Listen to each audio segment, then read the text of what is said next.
Isso, muita notícia e informação. Para começar, Brasília deve receber não só um, mas 3 ditadores. Está marcado para o dia 29 de junho até o dia 2 de julho, o 26º encontro do Foro de São Paulo.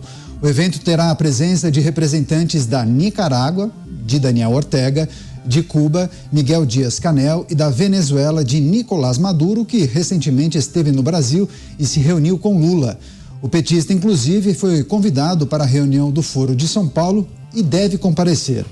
Além dele, representantes do PDT, PCdoB, PCB, PSB e PT também foram chamados. Faltou o PQP, Para começar o nosso giro de opinião, olha ele aí, Tiago Pavinato aqui com a gente. Pavinato, seja muito bem-vindo. Queria, claro, sua análise e sua avaliação. Reunião do Foro de São Paulo, a primeira reunião depois da pandemia. Esse que é um grupo formado nos anos de 1990, justamente para discutir as temáticas de grupos progressistas de esquerda, comunistas, socialistas, enfim. Quais são suas expectativas? O que eles devem discutir, hein, Pavinato? Bom, se nós partimos, boa noite, Caniato, boa noite, nossa audiência, e boa noite aos meus colegas. A gente viu que hoje foi apresentado um pedido de impeachment contra o Lula por alguns parlamentares de oposição, mas que estão lotados em partidos que fazem parte da base do governo Lula. Falei com o delegado Palumbo, que é deputado federal aqui por São Paulo e que encabeçou a lista de 48 assinaturas deste pedido de impeachment, que foi motivado pela visita do Nicolás Maduro ao Brasil. Ora, me perguntarão, que impeachment é esse? É baseado em quê? Uma leitura da lei do impeachment, que é uma lei antiga, a Lei 1079 de 1950, uma lei já bastante velha, já de 73 anos, uma lei idosa. No artigo 5º nós temos o seguinte: são crimes de responsabilidade contra a existência da União, número 6, celebrar tratados, convenções ou ajustes que comprometem a dignidade da nação. Este é o texto de uma lei de 73 anos, se é que a lei vale alguma coisa nesse país. Pois bem, quando Lula recebe Nicolás Maduro e coloca Nicolás Maduro na posição de chefe de um Estado democrático e, ao final de uma reunião, assina um acordo de intenções com este fascínora, assassino, estuprador, torturador, com esse tirano, violador de todos os possíveis e imagináveis espectros dos direitos e garantias fundamentais da pessoa humana. Quando o Brasil faz isso, quando um presidente deixa que o país faça isso, quando um presidente endossa, assina um documento ao lado de um fascínora como esse, nós temos aqui o crime de responsabilidade, claramente um crime de responsabilidade contra a União Brasileira. Porque ele celebrou o tratado, convenção, um ajuste que compromete, é claro, a dignidade da nação. Que nação pode ser digna assinando um compromisso ao lado de alguém que manda prender jornalistas e estuprar? Talvez isso não fira a dignidade do presidente Lula, afinal de contas, a sua segurança pessoal, que é feita pelo Gabinete de Segurança Institucional, não tem problema nenhum em dar um soco de tirar o fôlego, de tirar a respiração e de massacrar a dignidade de uma mulher já de certa idade, numa região em que ela fez mastectomia, causando uma das piores dores que ela sentiu na sua vida. Uma mulher essa trabalhando, uma mulher essa representante da imprensa. Então, talvez isso não fira a dignidade de Lula. Mas, se isso não fere a dignidade de Lula, ouso dizer que ele não tem dignidade nenhuma. Afinal de contas, isso fere a dignidade da nação. Agora a gente recebe esta notícia do Foro de São Paulo, que vai reunir pessoas como o Daniel Ortega. Daniel Ortega, que é um ditador ainda pior do que Nicolás Maduro. Daniel Ortega, que é uma das pessoas mais abjetas no tabuleiro geopolítico da atualidade. e eu costumo dizer que querem exterminar a geopolítica e deixar para o povo a política sem o gel. É o que parece. Daniel Ortega, Nicolás Maduro, o fantoche de Raul Castro, que é o presidente de Cuba, isso já é demais, especialmente quando nós vamos tratar disso ainda. Cuba tem servido de entreposto de espionagem à China. Ou seja, este pedido de impeachment contra o Lula, que foi feito hoje por 48 deputados federais, pode não ter um futuro, pode não dar em nada, mas é um sinal muito claro de que Lula já ultrapassou toda e qualquer barreira dentro da responsabilidade de um presidente.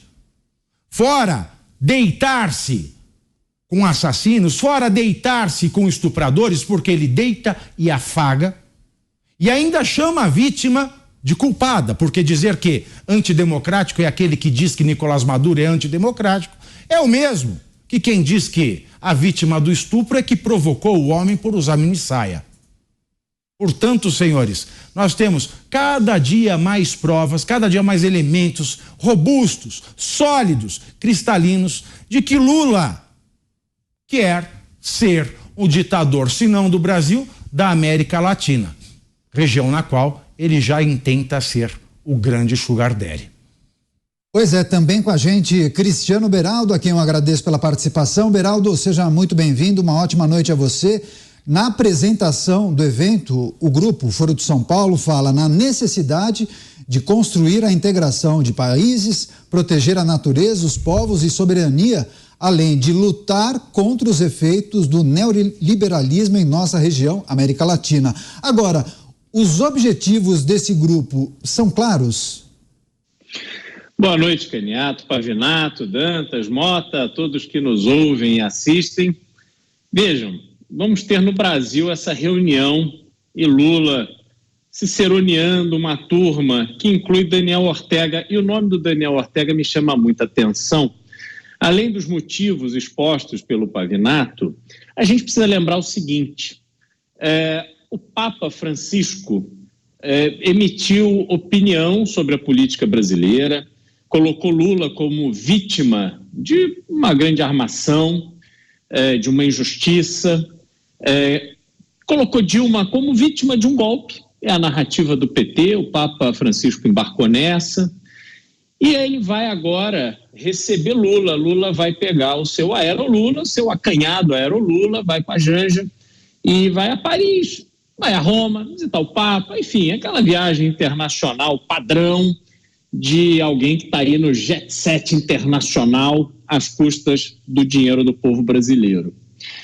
Só que Daniel Ortega segue, prende, critica, ofende a Igreja Católica desde que assumiu. Colocou bispos na cadeia porque ele enxerga os bispos, os padres, a Igreja Católica como uma ameaça para o seu regime autoritário. Como é que se pode confraternizar com alguém que tem este tipo de conduta em relação aos católicos, sendo que ele, Lula, está aí se colocando como alguém que desfruta da amizade, da intimidade do Papa Francisco? E pior, como é que o Papa Francisco tolera esse tipo de situação, se expõe porque emitiu opinião sobre questões que dizem respeito única e exclusivamente ao Brasil, expressou uma opinião completamente equivocada sobre o que aconteceu com Lula, que roubou o dinheiro do povo brasileiro, sobretudo das pessoas mais carentes, com quem o Papa Francisco deveria estar muito preocupado. Mas ele prefere afagar Lula, dizendo que Lula foi vítima de injustiça, e embarcar nessa narrativa horrenda e equivocada de que Dilma foi vítima de golpe. Dilma não foi vítima de golpe, Papa Francisco. Ela foi afastada, ela sofreu um processo de impeachment que correu conforme a lei brasileira. Então, reforço aqui, já disse isso antes, aqui no Pingos, reforço, padre, Papa, cuide da Igreja Católica, olhe para dentro da Igreja Católica, cuide das pessoas. mas não se meta em assunto político, sobretudo assuntos políticos do Brasil, que o senhor se coloca aí como alguém que desconhece o processo legal e político brasileiro. E agora o seu amigo Lula vai receber, ciceronear, convidou e vai receber aqui com todo amor e carinho, colocando tapete vermelho, assim como fez para Nicolás Maduro, também Daniel Ortega. Esse tipo de exemplo, esse tipo de episódio serve para desmontar toda essa narrativa que o pessoal do amor, sobretudo essa imprensa do bem, vive dizendo que agora o Brasil voltou ao cenário internacional. O Brasil, que estava esquecido pelos países, agora está de volta ao jogo. E eu fico me perguntando, o que será que passa na cabeça de um chefe de Estado sério quando vê Lula correndo o mundo,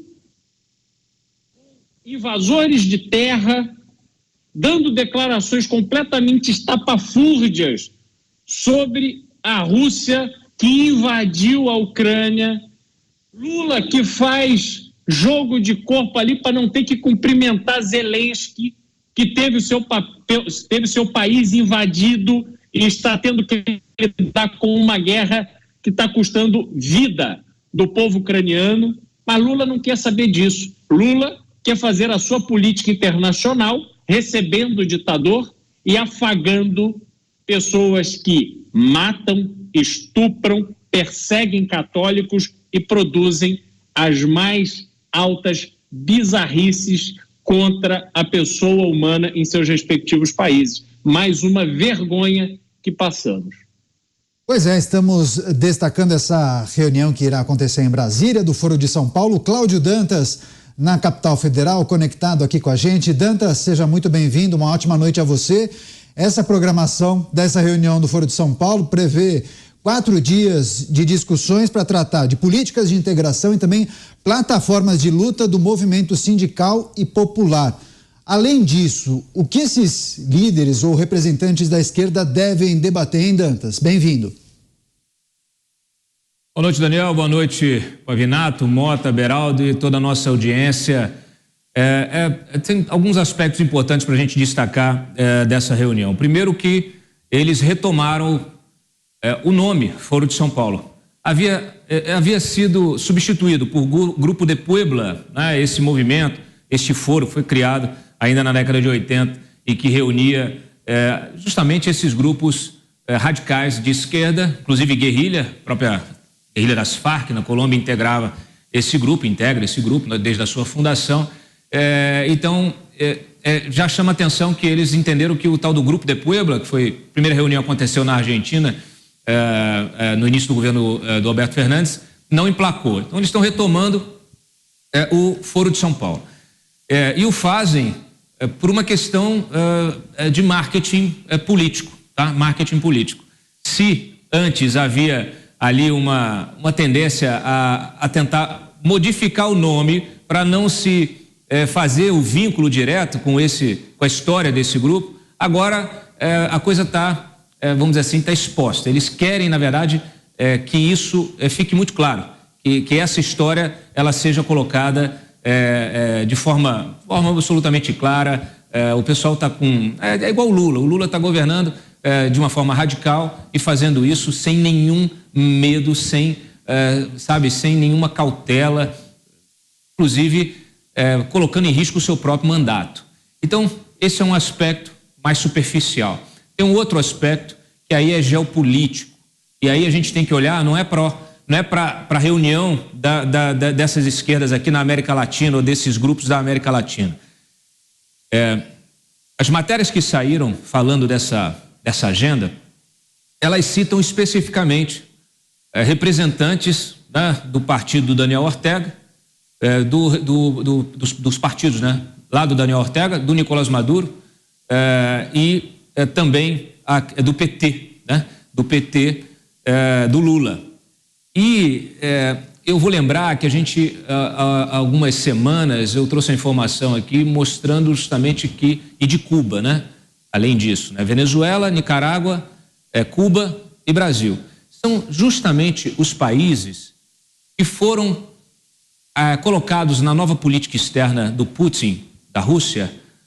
Eles liberaram um documento há alguns meses colocando os novos drives da política externa russa. E quando eles falam da América Latina, existem 4 países que eles escolhem, eles elegem como países parceiros para aumentar a influência da Rússia aqui. E são justamente esses países: é o Brasil do Lula, é a Nicarágua de Ortega, é a Venezuela de Maduro e Cuba dos herdeiros do espólio aí político dos Castro. Isso é muito grave, porque todos esses governos são governos de força, são governos que estão distantes de qualquer democracia. São autocratas essas lideranças políticas, e o Lula deixou muito claro quando ele recebeu o Nicolás Maduro aqui. Então, essa reunião, ela acontece num momento geopolítico global de realinhamento das forças, em que há essa confrontação com a civilização ocidental, com a liderança dos Estados Unidos. E isso acontece num momento em que Cuba acabou de sinalizar, segundo reportagens que saíram na CNN Internacional, através de fontes de inteligência, de que o regime de Cuba concedeu à China a possibilidade de instalar em Cuba um sistema de inteligência, de monitoramento para espionar os Estados Unidos. Aí vocês vão lembrar da crise dos mísseis, né? Então, olha só, a gente está vivendo uma nova Guerra Fria. Esses regimes de força, eles estão se colocando de uma forma muito clara, a China e a Rússia como parceiros nesse realinhamento global, em desafio aos Estados Unidos, e o Brasil vira essa ponta de lança, essa cabeça de lança de uma zona de influência na América Latina, associado a esses regimes ditatoriais. Não poderia ser pior, não poderia ser mais dramático.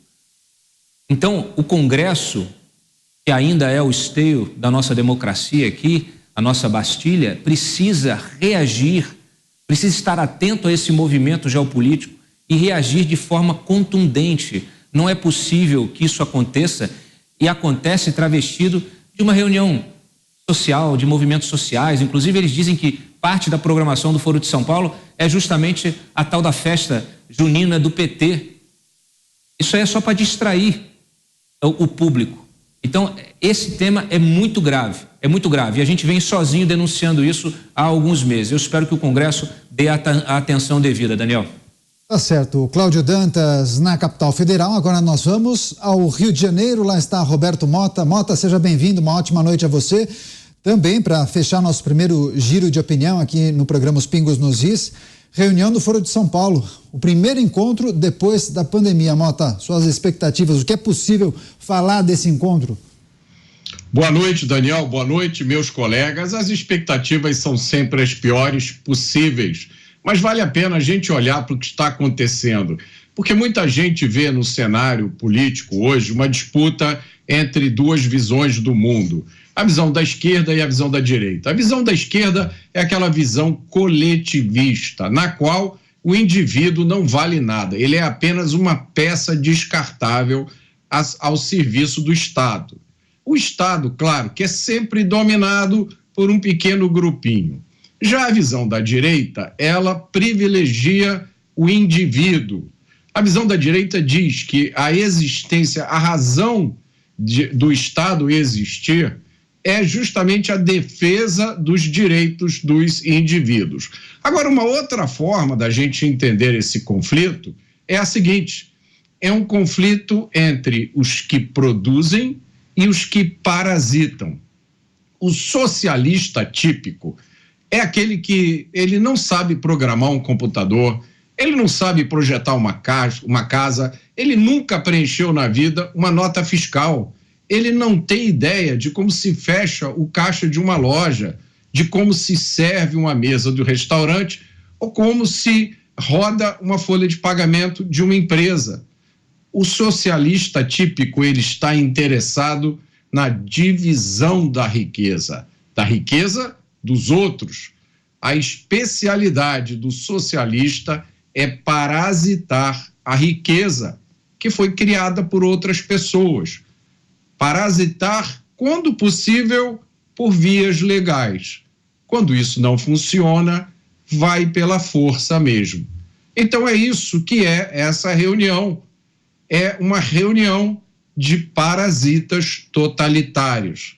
E ter uma reunião como essa acontecendo em Brasília é como receber um soco no peito da nação brasileira. Tá certo, mais um giro rápido de opinião. Agora, Cristiano Beraldo, os movimentos conservadores, liberais da América Latina têm um evento semelhante? A direita na América Latina também se organiza para promover eventos similares?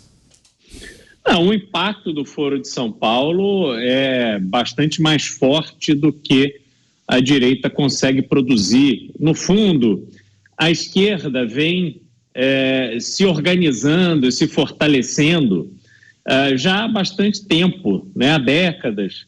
E a direita, depois da queda dos regimes militares, enfim, a direita ficou muito envergonhada. Se a gente olhar aqui para o Brasil, quando a gente tem a Constituinte que produziu a Constituição de 88, essa é uma Constituição cercada de garantias de que os excessos identificados durante o regime militar não se repetiriam, né? Foi uma Constituição feita para proteger o direito daquelas pessoas que se sentiram desassistidas ou sem liberdade durante o regime militar.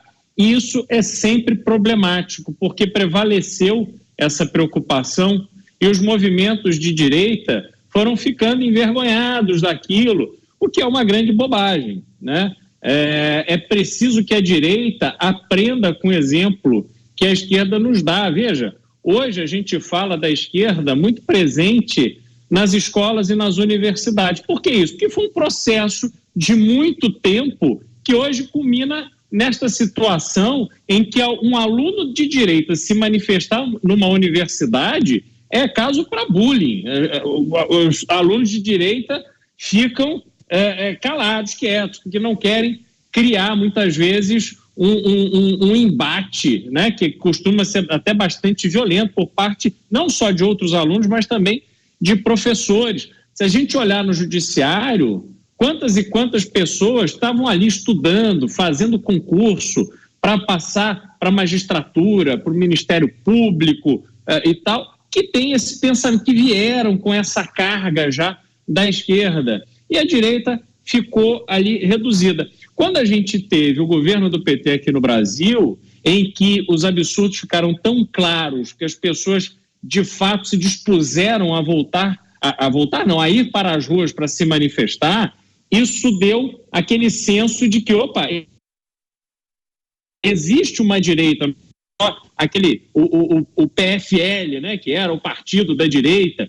Não, muitas pessoas identificavam pensamentos semelhantes e que estavam ali realmente indignadas com o que o PT e a esquerda estavam fazendo com o Brasil.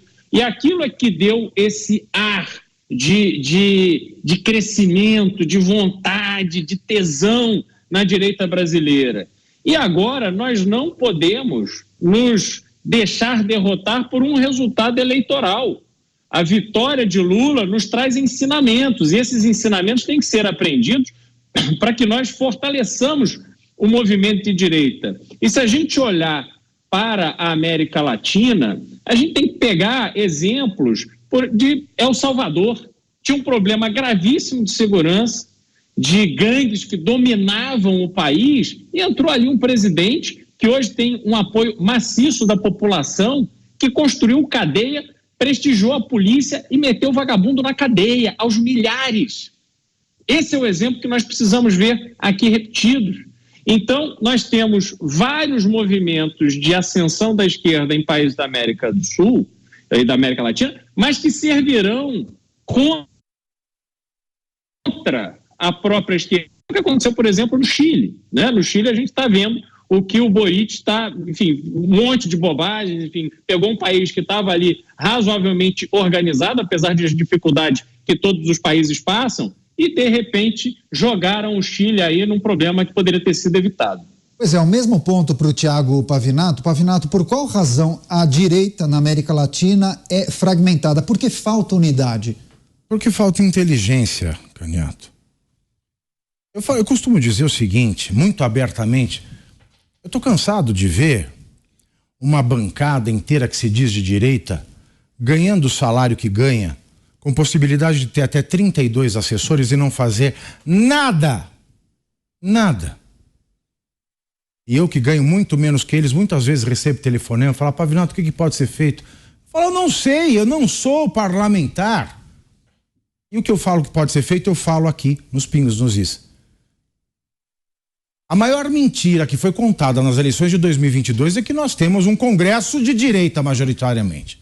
Isso é a maior piada, a maior fake news das últimas eleições. Veja, Hitler, ele é tão odiado na história, ele é o anticristo, por quê?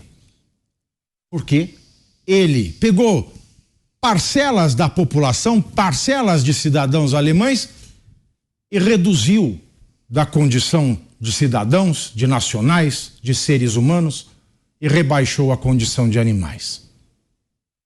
Porque ele matou sistematicamente, porque ele foi impiedoso com todos os inimigos, porque ele ultrapassou a barreira do mínimo da sanidade, do respeito à vida humana.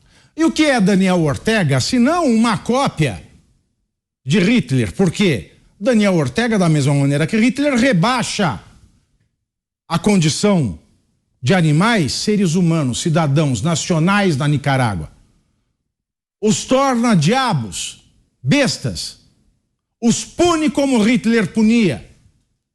E sabe-se lá Deus o que Daniel Ortega faz, porque nós não temos informação da Nicarágua. Afinal de contas, é uma ditadura. Logo, senhores, nós temos um tipo penal que foi criado em 1990 aqui no Brasil e foi inserido na lei do racismo, que é de 1989, que é propagar, fabricar, debater, divulgar, proteger, imprimir suástica. Qualquer coisa relacionada à apologia ao nazismo é crime no Brasil desde 1990. Por quê? Porque o nazismo é uma das páginas mais abjetas, desumanas da história da humanidade. E quem é que tornou isso crime? O legislador. Por que o legislador brasileiro, e em especial, por que o legislador brasileiro de hoje, que se vende como um legislador de direita, não torna no Brasil crime também qualquer forma de apologia ao comunismo de Stalin, ao comunismo de Daniel Ortega, que embora não seja comunismo, é inspirado pelas mesmas ideias tronchas? Por que o Congresso brasileiro, que se vendeu como de direita, não equipara estas ideias assassinas, estúpidas, abjetas, que nascem de um marxismo radical e irracional, ao crime da propagação e da apologia ao nazismo? Por quê? Porque se o Congresso brasileiro fosse de direita, aprovaria uma legislação nesse sentido, e uma reunião dessa com Lula aqui no Brasil seria crime. Crime de dar cadeia. Isso não poderia acontecer aqui. Mas o que a direita tem? A direita tem um bando de pessoas, algumas intencionadas em receber dinheiro, outras bem intencionadas. Bem intencionadas também não faz muita diferença, porque de boa intenção o inferno está cheio. Quando você é bem intencionado e não sabe o que fazer e se elege, você só está tomando dinheiro do povo.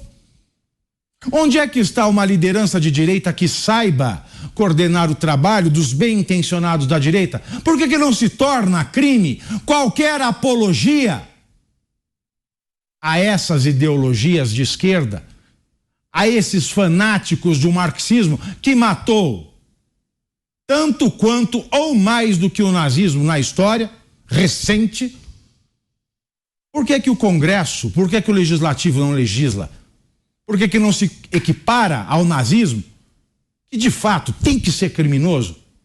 essas ideologias que também matam, estupram, destroem, aniquilam. Onde é que está a direita? Esta sim é a maior fake news. Pois é, vamos voltar a Brasília. Cláudio Dantas tem informações, inclusive, sobre a pauta do encontro. É isso, Dantas? É isso. Duas coisas importantes aí. Uma, eles vão fazer uma homenagem ao Marco Aurélio Garcia, o top. Marco Aurélio Garcia era o assessor internacional do Lula e era quem mantinha uma relação ali intensa com as Farc. Inclusive, há muitos anos fizemos umas denúncias quando prenderam o Raul Reis, mataram o Raul Reis, na verdade, e apreenderam o seu computador. As forças colombianas encontraram diversas mensagens trocadas por autoridades brasileiras, muitas ligadas ao PT, várias dessas mensagens eram conversas do Marco Aurélio Garcia com representante das Farc no Brasil, o chamado Padre Olivério Medina.